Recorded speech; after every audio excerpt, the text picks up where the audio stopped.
Y'all, welcome to another episode of the Bleav in Kentucky podcast. Y'all be sure to go to Bleav.com. Get this episode anywhere you get your podcast. My name is Vinny Hardy. Be sure to follow Bleav in Kentucky on all your social media, TikTok, Instagram, Facebook, Twitter. And we got a great former Cat. Try to get some good guests on here all the time. We got a DB that locked them down from '06 to '09 for Big Blue. We talking about Trevard Lindley. Went and did his thing for the Eagles as well after leaving UK. Trevard, man, appreciate you hopping on the podcast. How you doing? Oh, good. Yourself? Can't complain, man. Can't complain. It's football season. Everybody was waiting all summer for it to finally get here. The Cats have already got 3 games under their belts now. The season's, we went from waiting for it to get here to it being a quarter of the way over already. It's crazy how fast it goes. It's going by pretty quick, and I think everybody excited to pretty much have football back and actually be able to tailgate and go to the game. So, I think all in all, everybody excited to have football back. So that's good.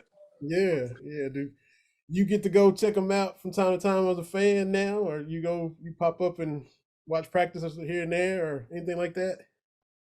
I probably watch like one practice a year, but I'm enjoying the fan look of it, tailgating and having fun outside of just doing football stuff. Yeah, But as a college athlete, right. Because you were on the focus locked in side, and now you get to come and kick it and yeah, relax and all that stuff now. yeah. So when we ride on the bus to the stadium, see everybody tailgating and doing whatever they want to before the game, and just be on the bus like, oh, I wonder what they doing out there, because pretty much none of us really tailgated before until you pretty much get done with playing football. Yeah. So, size of it. Now you get to find out. It's a lot of food, a lot of bourbon out there. Okay. That too, a lot of stuff. Yeah, man. Well, Cats are 3-0. You got the victory over ULM and then Missouri and then Chattanooga this past Saturday. What have your thoughts of what you've seen so far?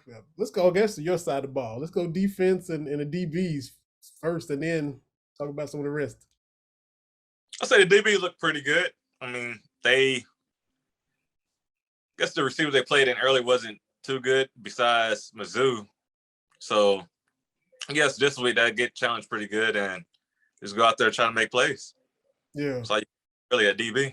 Just don't get beat deep. That's it. And they talked about how they're still kind of thin back there. Some of those guys that they got the outfield deal with the frat party, some of those guys can't play, and there's only 3 corners right now. And so, they talk about how they're trying to protect those guys, not try to keep them on an island and try to change it up and mix up the coverages. That's got to be rough. You only got 3 guys to go a full 60 minutes. Yeah, and I'm not sure if they're young or old, but if they're young, it'll be just, I guess, go out there and try to play. And I guess the coach probably won't play a lot of men and whatever. So just go out there and try to play and pretty much just next man up. Yeah. Somebody in front of you, next person, regardless, got to still go out there and play. Mm-hmm. They're talking like a lot of bend don't break, a lot of soft zone, try to keep stuff in front of you, and maybe you can get I guess too much man depends on how good the corners can play man or not. So just got to call defense that they're comfortable in, and that pretty much help the defense out. So yeah, just kind of hang in there and do what you can, and like you said, they don't keep throwing bombs out there. So yeah, and I know the pass rush, they haven't got a lot of sacks yet. If you get those guys up front getting a little pressure, that helps you out too, doesn't it? Yeah, as a DB, as the line, so the D line can get to a quarterback quick or disrupt this pass that help the DBs out. Yeah, make them pass, and hopefully somebody can pick it off. And that happened. Which this Chattanooga game was a little closer than everybody kind of thought it would be. Yeah. But you saw just that very thing at the end. They got some pressure, and then Asian got the pick six, 95-yard interception return, and That's the difference in the game. Yeah, so good for him. So D-line go out there and keep doing what they're doing, and it help the DBs out, especially if they're thin at DB. So D-line got to go out there and play, get some pressure on the quarterback. Yeah. Now we've had one SEC game. They played Missouri at home. Mm-hmm. First one on the road, and it's at South Carolina. So I know you got memories of playing down there in Columbia and going against those guys. What's that environment going to be like for the freshmen and guys that haven't been there before? I guess for me, it's probably my best play to play outside of UK. They have a guy on a mic. They have a DJ, and the student section, like probably one of the top out there who's crazy. So it was my, I think, 07 year. It was raining before the game. And we out there during pregame. You got the whole student section out there going wild in the rain. We're looking around like, it's raining out here. What they doing out here? So their stadium and student section gets pretty loud. Mm-hmm. And they play that sandstorm all night, don't they? Yeah. Chicken or whatever on the during the stadium. What rooster? Yeah. So as long as they keep from scoring or getting big plays, they don't have to hear that. Right. Same thing at Tennessee with Rocky Top. You keep them from scoring, you don't have to hear that. Yeah. Oh, now you were from Lithonia, Georgia. What was it like for you? Had Chris Rodriguez on this podcast a few weeks ago, and he was, a Georgia guy, and he talked about, growing up a Georgia fan, but the school he went to wasn't one of the power schools. They didn't win a lot, and he said when he went there on his visit, he could just kind of feel that they weren't really feeling him like he thought they would. He wasn't really that high on their list, and he was like, okay. So, put the chip on his shoulder and kind of moved on. What was that like for you growing up in Georgia? Were you all dogs growing up? And what was it like? No, the early 2000s, I liked the Miami team. Oh, okay. Yeah, so I wanted to pretty much go there or Florida State, because that's pretty much was them, Florida State or Miami. So I didn't really want to go to Georgia until my senior year in high school, because that was the home team. Like, yeah, I think I want to try to go to Georgia, but that obviously didn't happen. So came up here to Kentucky. Yeah. When was the first time Kentucky got on the radar? Did you know more for basketball when you were a kid, or when was the first time you even kind of thought about Kentucky football? Well, my junior year, I got different letters from different colleges, and Kentucky sent me a letter. I mean, don't take it the wrong way, but I never really heard of Kentucky football, really. So at the time, so I was like, I don't really want to go to Kentucky. I'm trying to go to Georgia. So then my senior year had tore my ACL the third game, and a lot of schools stopped looking at me, and Kentucky and the other schools pretty much kept wanting me. So it came down to Kentucky, UNC, and Southern Miss. So I was like, well, since Georgia don't want me, and go to Kentucky so I can play Georgia and see what they missed out on. So that's one of the reasons why I picked Kentucky. Yeah. So you end up, in a roundabout way, you end up getting that chip on your shoulder against your home state of Georgia too, kind of like Rodriguez now. So yeah, it's just crazy how that works out for sure. Yeah.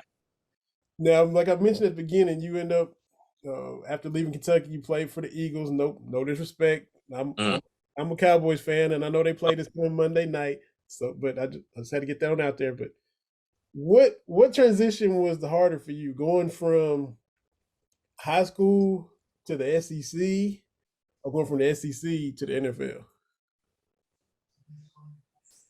I'd probably say, I guess, from high school to college, because high school you usually stay with your parents at their house. Then when you come to college, you're pretty much on your own. And from Georgia, I came to Kentucky, so I pretty much knew nobody. So I guess learn your way through college and pretty much growing up from high school to college. So you pretty much got to mature and pretty much got to wake up on your own, go to class and whatever. So pretty much everything is on you to go out there and make things happen. And that's the first time in your life is that way. So yeah. Yeah. You got to grow up quick. Yeah, grow real quick. Yeah, I can see that. I can see that. Now, being a DB on in college, who were, I guess, some of the toughest receivers you went against personally? Which ones gave you the most of a challenge, or who was the best route runners, or things of that nature of your I time? say I say the best was AJ Green and Julio. Mm, And one who I thought, well, to me had the best route was Chancey Stuckey from when we went to Clemson. yeah. So I kept trying to press him, but he was look too quick for me. So like, I'm gonna go ahead and play off this guy. So it was like one play, like, come on, come press me. I'm like, no, I'm good. I'm gonna sit back here and play off man. So that was a thing. It was pretty tough for me to press. Hmm. So, did you prefer the bigger, taller, physical guys, or the little, quick guys, or did it not even matter as far as that goes? I'd rather get the taller, bigger guys because they're easier to press, and the little shorter guys is usually quicker than you are, so they make it a little difficult to go out there and try to press. Hmm. So, like, uh, Wandale Robinson, who just transferred back from Nebraska, that's off to a good start for Kentucky this year. He's a little quick 5'9". He would kind of be the aggravating, frustrating type to cover. I Yeah, would. Yeah. they go out there and try to press and do all these moves at the line. Like, come on, my guy, you're doing too much for me right now. Were you a big talker? You said like Stuckey was like, come on up and press me. Were you one that you like to jaw a little bit, or just kind of let your game talk?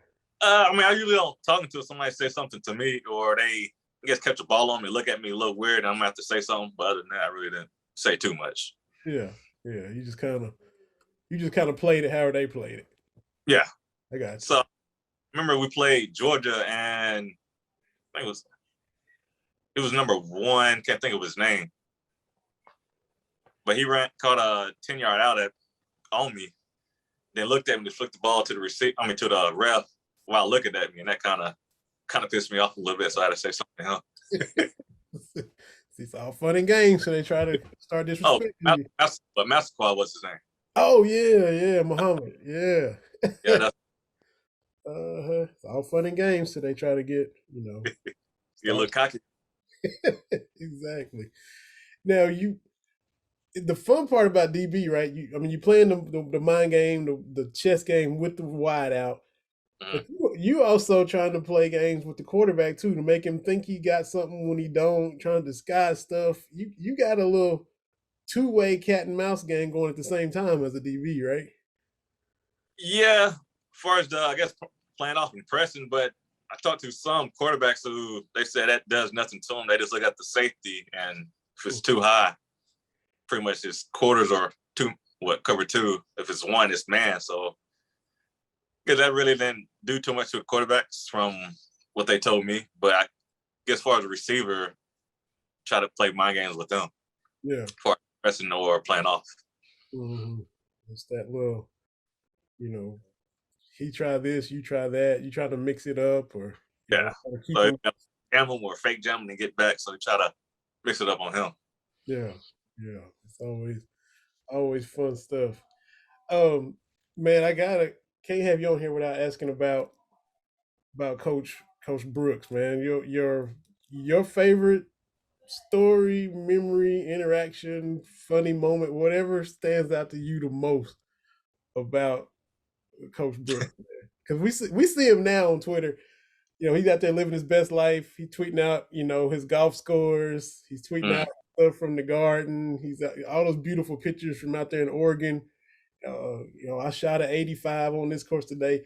But we know how intense he was when he was coaching. So I know you got some memories or some stories that probably stood out to y'all. I guess one was we played Louisville in '06, and he was a big superstitious guy, and we Ooh. came out all black cleats and all black socks. And everybody in their hype, like, oh yeah, we got black socks, black cleats, and they ended up getting blowed out. So he was like, pretty much that's the end of wearing black cleats and black socks. So we just wear like all white or all blue uniforms. Didn't get till like late, I think my senior year where we started doing a mismatch, the white and blue or the blue and white. So I guess it took him a couple of years to get some trust in us or lose his superstition a little bit so we can wear some different uniforms. Right. But with the black socks or cleats again. Yeah. Who was you talked about the guys you went against during the games. Who was, the most fierce battles with in practice? Because there was some good offenses back then in your time in Kentucky. Who'd you love? It's your teammate, but y'all had to go at it, and it was on in practice every day. I'd say mine one-on-one battle probably with Keenan Burton. Yeah. So he pretty much got me, I guess, better from my freshman year till he left after my sophomore year. So battles got me better, and we had some pretty good battles. Yeah. He's you're 6 foot, right? So you're not the back in the day you're not the 5'8", 5'9" Darryl Green type, and you're not the who was it this year? They're like 6'2", 6'3", so yeah. And Keenan was what 6'1", 6'2"? Was he a little taller than you, or y'all about the same? He about 6'2".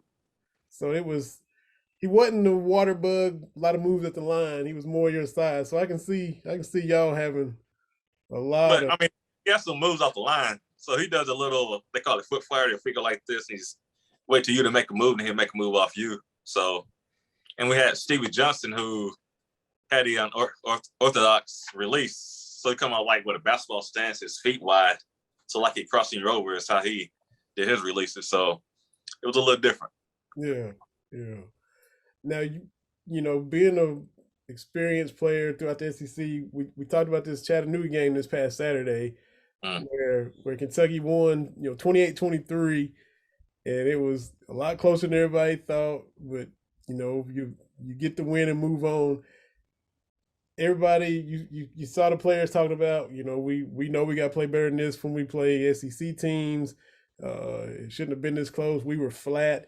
Were there just games that you all came out as a team and you could just feel that y'all were flat and there just wasn't any juice? Did you ever experience that? And how did you handle it? Yeah, I think it was 06 or 07 play Louisiana Monroe. And it was like a high scoring game. I think it was like 43-40 or something like that. And I guess we all came out flat like, oh, we have to go out here and beat them without even playing too hard. So I guess they call them the trap games. We play a small, but they beat y'all and make you look bad and mess up your whole season. Played them. They had a running quarterback who was giving us problems. So we'll call him Little Vic out there because everybody covered his take off running. Game a little more interesting than we wanted to. Yeah. And so, like you said, I know the coaches are like, focus on this opponent. One day at a time, 1 week at a time. They say all those things.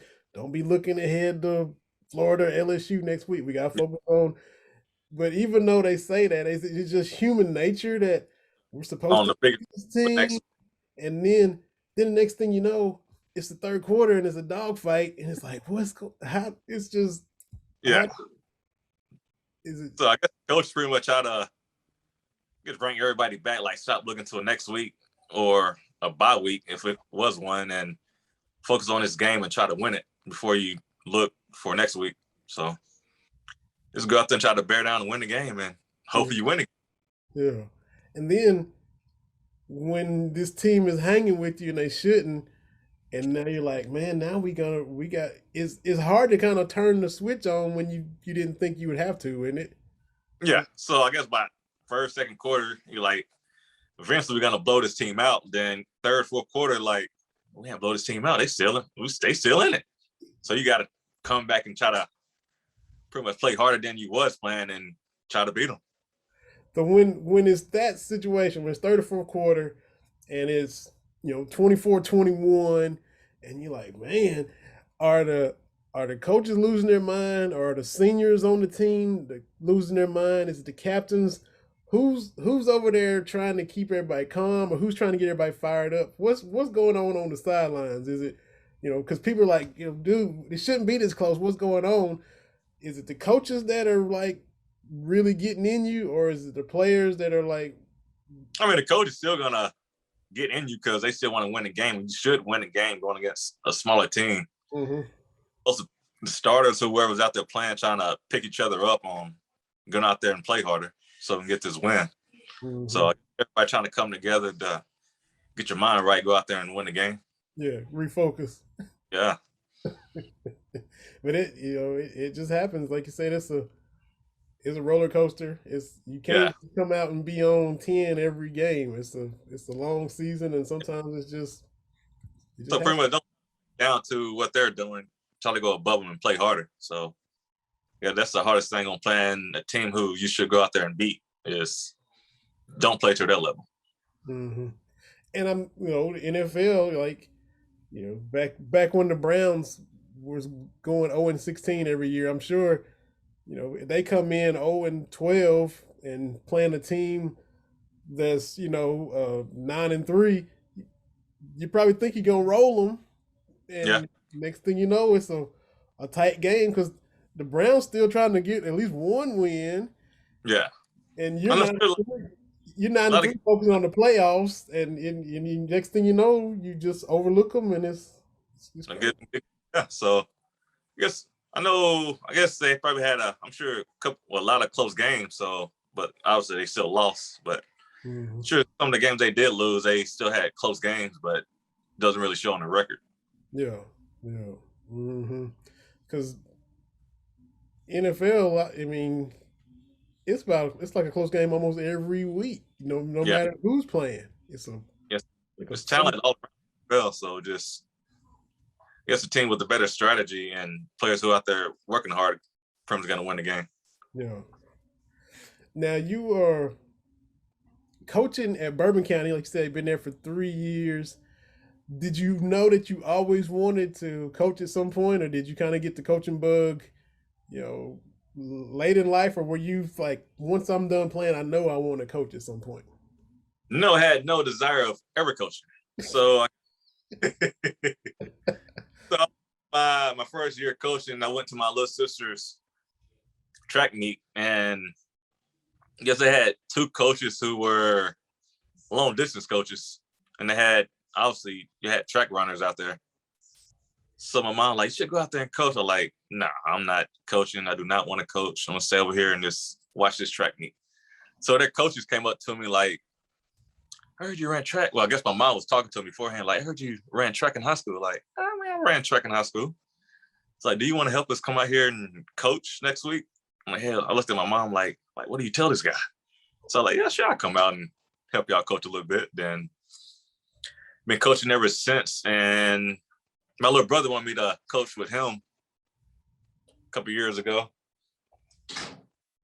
It's my wife. Hey, how you doing? So he needed a DB coach, and he was a D coordinator. So he kept asking me for a couple of years, like, help him coach. So I'm like, nah, I don't really want to coach. So since I helped coach my little sister in track, I figured I'd go out there and help my little brother coach football. So, and when I came up here, David said he was eventually going to get a head coaching job somewhere in Kentucky, well, around the Lexington area. Mm-hmm. Get the coaching job here, gets hired me as a DB coach, and he ended up getting a coaching job at Bourbon County and called me like, I got the job. Do you still want to be my DB coach? I'm here like, well, why not? I go ahead and coach. So I've been coaching ever since. So that's David Jones, right? Yeah. And was it Demario Ford on that staff too? Was he still on the staff, or was he? He was last year. He was receiver and I think co-OC. Okay, so yeah, a lot of UK flavor there for Bourbon County. My question is this: you played the position of DB, now you're coaching DBs. Has the game changed a lot? Is there new techniques now that you're teaching that you didn't know, or is everything still? Is there a lot of difference, or is it still kind of the same? Yeah, as far as high school, you just try to teach them the basics and pretty much don't look at the quarterback, because every high school DB somehow wants to stare at the quarterback while this guy's running a route. So when I first got there, we had DBs who want to press, but they trying to stare at the quarterback while they trying to press. Like, you can't do that. there's no press this guy and look at the quarterback. So pretty much trying to help them on stop staring at the quarterback and just drive routes and pretty much teach them little details of playing DB is pretty much what I've been trying to do. And that's what I wanted too, because you played at UK, went on to play in the NFL. I wonder how much information you can give them, because you know a ton, obviously. Mhm. And I guess you kind of have to figure out how much is too much, like you said, the basics, how much these kids are able to handle and then go out and execute without just overloading them, I guess. Yeah, so I guess when I first got there, I used to give them drills we did in college and the NFL. I kept on looking like, hey, this is too much for them. Let's go ahead and try to simplify it for them. So I just give them the W drill and backpedal, turn and run, throw the ball to them. So I try to keep it simple with them and try to let them grow till they get to that spot, and I can turn up the heat on different drills or whatnot. Mm-hmm. So I guess the challenge for me on try not to overload them with too many drills or information. Just let them start out small and let them build up to it. Yeah, yeah. Now, being in Georgia, growing up down there, were you a Falcons fan, or did you like a different team in the NFL as a kid? No, so my favorite player was Deion Sanders. So every team he went to, I like him on that team. So that was Now, when you played high school football, you being in the NFL, coaching these kids at Bourbon County, did you have any pros coaching you, guys that had played in the league or played college ball when you were a young DB coming up in high school? not in high school. Had Steve Brown, who played with the Oilers. So he was my coach with UK. So he taught me a lot on, I guess, different things on how to play DB and the technique and the press and all that. So he helped me at UK. Right. High school, we just had like regular guys out there who just want to coach. Yeah, yeah. I was trying to equate what these kids at Bourbon County are getting with a guy like you coaching them. So to me, correct me if I'm wrong, this would be like you growing up in Lithonia, Georgia, coming up as a young DB playing high school ball and having Ray Buchanan and Ashley Ambrose on your staff. Is that what it's kind of like? Because those are Falcons guys. But something like that. Yeah. But yeah. I mean, I guess when I played DB and the DBs now, they have way better technique, I think, these days than most high schoolers had back then. Because for us, we just went out there, lined up and played. Now, I guess the offense are more detailed these days with the spread and RPOs, and they doing it in high school. So you gotta have pretty much technique and know your reads. Mm-hmm. Then they would go out there and just beat you with because we're more athletic than you. So there's a big difference between now and when we played. Well, before I won. Because the offenses are changing. Like you said, all the RPO stuff is Yeah. in high school, every play just like it is in college. Everybody's running now. So when we was high school, they just played like the I formation, run downhill, toss, counter, and now they got fake counter over here, throw the ball to this guy, and I'm like, what's going on? It's a lot of stuff going on. So pretty much try to teach the high schoolers on technique and the reads. And it's not like we said this before you started recording. It's not like you played forever ago. It's it's not like you played 50 years ago. And this to see it change that much from when you were playing to now offensively is just kind of crazy to see what high schools are doing now. Yeah, so I'll be watching some high schools. They doing stuff I don't even know. Like how would I play that in high school? That's like over my head. But now you got to teach the kids on pretty much on different offenses and how to play it. So it's eye opener for me on some of these plays these high schools be running. So it's a lot different. As a corner too, like back in the day, you're running with the receiver. Didn't a lot of coaches want to say, when he turns back for the ball, you turn back, Mhm. Now the receiver will turn and DBs won't really turn. They're just kind of looking. And when his arms go up, you kind of put your arm up. That's Yeah. a little bit of a change, isn't it? That's from what it used to be. Yeah, that and the back shoulder pass. The back shoulder pass. And like when I was at UK going against Keenan, he would like run, look back, and keep running. So when he looked back, you look back, and he's right when you look back, he's running down the sideline. So Yeah. I guess all the receiver got their little, different techniques on how to beat corners these days. How hard is it to not panic when you're out there on the island, they're taking a shot, maybe you're in good position, you probably feel like you're in good shape. How hard is it not to reach and grab onto them too soon or get that PI and just play the ball? How hard is it to just be cool and make the play without getting a PI? If you're in a good position, there's no need to panic. But if you're in bad position and you're trying to run to the receiver and he's looking back, and all of a sudden you're in panic mode. So yeah, that part can be pretty bad. You just first got to practice on it, but still, when you practice on it, the events is still happening in the game. You're still gonna panic. So I guess you just gotta, practice it more. And if you do panic, just try to stay calm and work on your technique and just read through the receiver. Mm-hmm. And as a defensive guy, I mean, the rules. How do you feel about the rules? Seem like you can't breathe on nobody. You got the targeting. Seem like everything is PI anymore. I mean, the flags come out if you. It's got to be tough for you as a defensive guy to even make plays now with the way things are in favor of the offense. Yeah, so like if you hit the receiver in his face mask, it's a penalty on you. But the receiver can somehow accidentally hit you in your face mask. It's no penalty. Or the PI is less for the offensive guy to get the PI than a DB.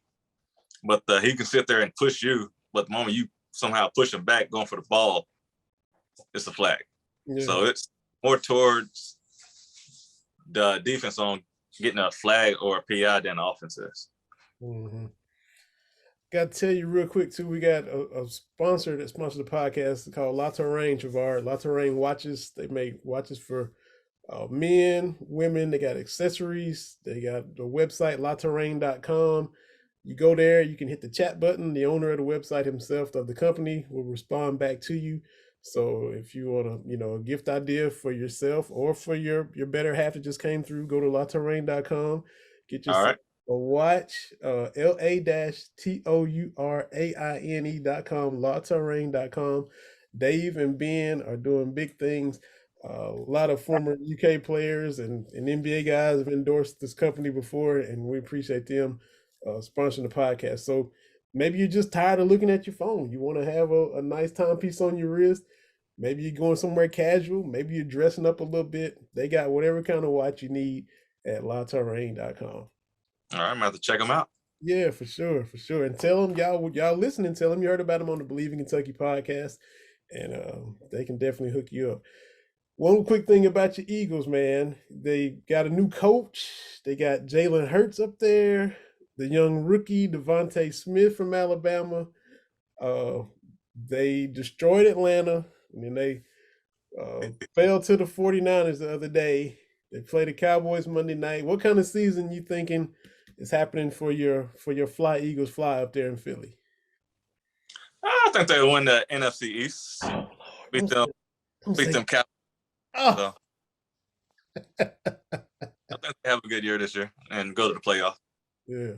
First year coach, getting in, everybody getting used to him and all, but it'll be interesting to see what to do. Smith already looked good in the first game too. Yeah, he did. Got his first touchdown against the Falcons, the home team. Yeah, so, yeah.